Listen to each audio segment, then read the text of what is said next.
We've just been to visit my wife's grandma on her 94th birthday. She's in a care home. She's been in there for quite a few years now, and she has quite advanced dementia, amongst other conditions. Physically, she's not too bad. Like for a 94-year-old, she gets around really well, actually. But sadly, dementia is a terrible, terrible condition, and really robs you of a lot. It's really tough when we go to visit her. Sometimes she's, generally speaking, is we have typical, as you would expect with somebody with dementia, we have typical conversations where they're often in a loop. We often have the same conversation over and over again with her. I think it's a little bit easier for me to sort of have conversations with her and have the repeated conversations because maybe I've not done it as often as my wife has. And I think one of the things that I've found really helps is trying to prepare some questions before we go in. Just if there are any just pauses or silences, we can just sort of keep chatting about things. So one little sequence that I go through, and it works really effectively, is I effectively think about questions from the past, questions from the present, and questions for the future. And to be completely honest, as long as she's getting stimulation from the questions and she's happy and comfortable, then it doesn't really matter what the answers are ultimately. As I say, her dementia is quite advanced.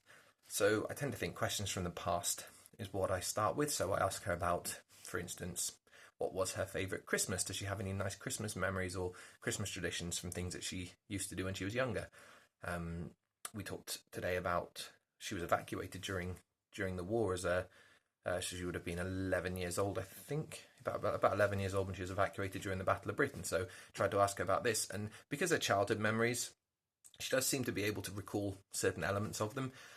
Another thing that I do is I go on Google Earth on Street View and I find her old houses and places that she used to live and then show her it on Street View. And often these images will actually jog memories, or we take in pictures with us, taking photographs or find photographs and go through these.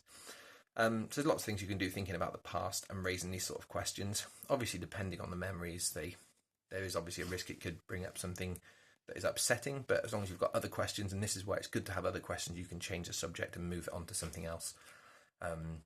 Particularly if it maybe goes on to her husband who passed away some time ago, and she often asks when he's going to visit again.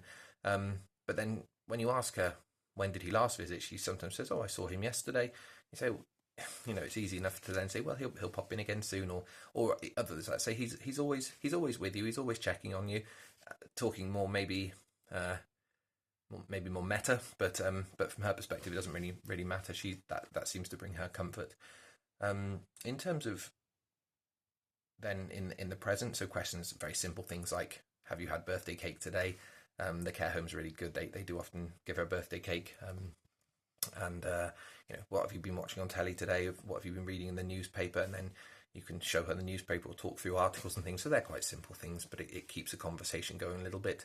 And then talking about recent things that we've been up to, so going in maybe with some recent photos of a holiday that we've been on, some work that we've been doing on our house, and then just triggers, you can show some more photographs and have a chat through those.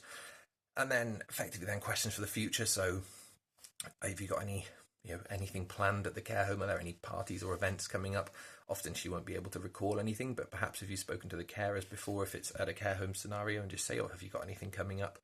So for instance, actually tomorrow we're taking Gran to go and get a coffee out for her birthday. So we're going to sort of be able to pick her up from the care home and take her out. She doesn't get to go out very often. So being able to discuss that as a future plan is something that we were able to revisit multiple times during our visit. And she got excited about it every time, which was really lovely. So yeah, if it is something that's a bit difficult or you're struggling, then maybe just prepare some questions before you go in. Another really simple thing you can do is go on to ChatGPT and actually ask it to prepare you some questions or suggest some topics of discussion, and it'll just give you a list, which is really easy. You can sort of subtly read it off your phone or off a bit of paper while you're in there as well. So, it's really tough if you've got relatives suffer with dementia. But there's things you can do to sort of keep the conversation going and make it as loving and as nice as possible.